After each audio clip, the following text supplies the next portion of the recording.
This activity is called Fizz Buzz and is ideally for a group of students, say in the range of 10 to 20, but you could easily do this activity with a smaller group of, say, of about 5 or 6.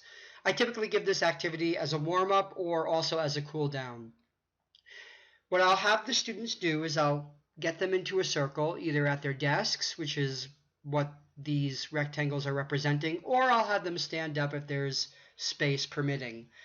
I will gesture to myself, pointing to myself, and I will say 1. And then I will gesture with my hand, usually palm upwards, to a student immediately to my left or right, and then I will say on behalf of that student 2. And then I will gesture to the next student, to either the student's left or right, and say 3, and then go around progressively until I finish to 10. Normally the students will understand what I am getting at, but if they don't, I will emphasize again by gesturing and saying the numbers aloud so that the students get it. And I'll make sure to elicit the number from the student. So typically the students will understand. So we will practice normally a very simple counting exercise where each student counts 1, 2, 3, 4, 5, progressively all the way up to say about 15, because it's usually a very simple activity. Then I will modify the activity and add some requirements to make the activity more challenging for the students. One of the stipulations I typically give after we've counted to 15 is having the students actually count by 2s. So I will perform the same elicitation that I did at the very beginning of the activity, and I will say 2, and then I will gesture to the next student who says 4, 6, 8, and then we will go around.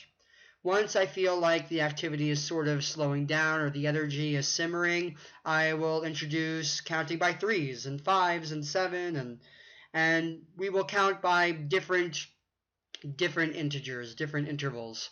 So once the students are tired of that, and it usually takes about 2 minutes for them to kind of get bored with that, I will introduce the Fizz Buzz game, whereby the students will say Fizz on numbers that are divisible by 2, and Buzz on numbers that are divisible by 3. And sometimes you might have to go to a blackboard or a whiteboard and show numbers that are divisible by 2, and then say the word, and then model the activity by counting around the circle and saying Fizz on numbers that are divisible by 2, and Buzz, of course, on numbers that are divisible by 3. But typically if you do this, the students will understand that they have to say Fizz or Buzz, and you will try that activity. Sometimes if you want to make it even more challenging for the students, you can introduce rhythms by having them count 2, 4, 6, 8, and maintaining this rhythm that I'm clapping right now. Or sometimes you can make the activity go faster and make it one fluid motion around the circle whereby students are counting at a rapid progression. 1, 2, 3, 4, 5, 6, 7, 8, 9, 10, 11, 12, 13, and so on and so forth. Like I said, this is an activity that's great for warm-ups, also good for cool-downs.